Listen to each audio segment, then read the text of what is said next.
Alright guys, welcome to my latest model vlog. This is the series where I just kind of go on model rants about anything that just kind of pops into my head and gets me thinking.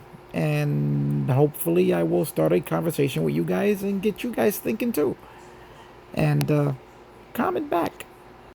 Let's share our thoughts on some of the nonsense that I'm about to throw your way. So hang out and let's chat. Just a little something interesting I noticed tonight.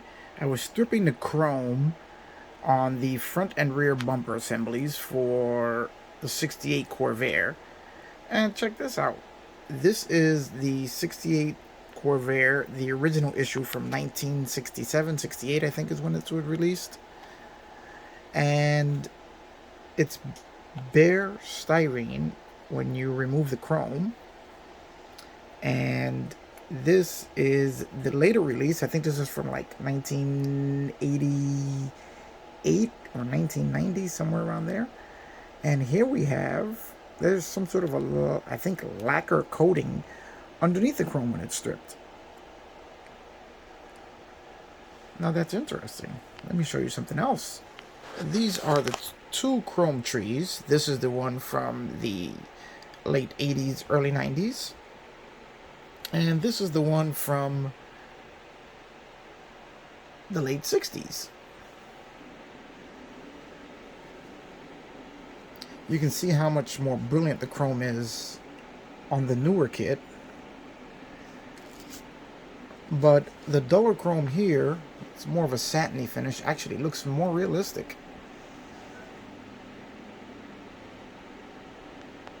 If you look at the valve covers, there, and the valve covers here. Let's put them together and give you a really good. It's like the older chrome has a much more realistic tone than the newer chrome.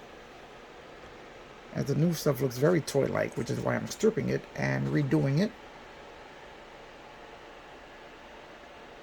And I figured I would just redo both sets while I'm at it.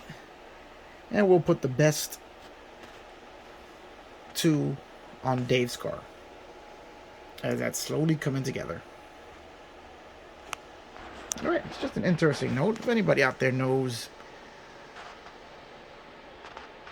why or when they changed from putting the chrome on bare styrene to whatever this lacquer coating is, or this coating is on the newer stuff, which I have noticed on other kits as well. And I thought that they had always been done that way until I stripped this one, which is the first time I stripped something of this vintage.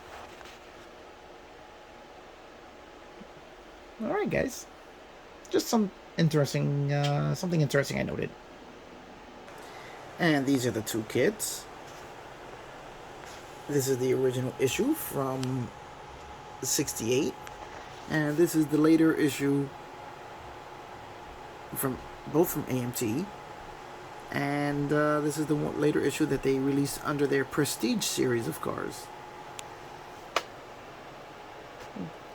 The similarities and the differences, just something I find interesting. Hey guys, did you ever walk into a model shop and see a model over and over again and it just kept catching your eye?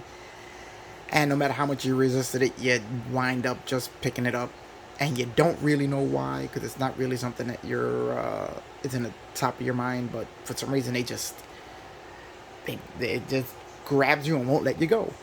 Well, that happened to me with these three. Two of them I think you may have already seen on the channel, which is this Lotus Europa.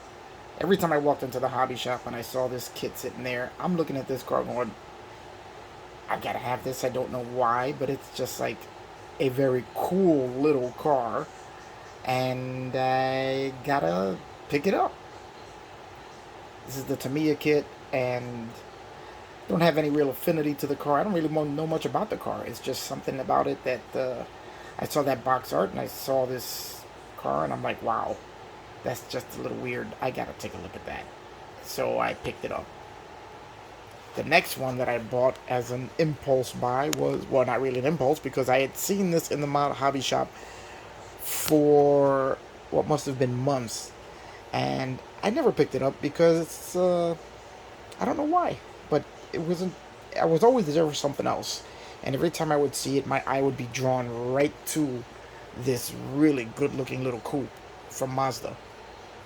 And for months, I would go in, I would see it, and I would say, I don't know, but I like it. And then I just broke down and picked it up, and very happy that I did. But I don't know. It's just for some reason the design of this car just caught my eye, and that box art just grabbed me. And now the most recent one is this Atlantic Classic Plastic Kit with an Alfa Romeo and a Lago Talbot. Now, I've never really even given these old, I guess, pre-war race cars a second look because I don't know. It's just not anything that was ever in my interest zone. But again, I looked at this box and I've been looking at it for months every time I walk into the hobby shop.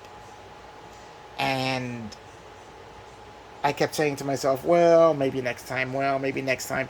But every time I walked in there, my eye would just be drawn right to it.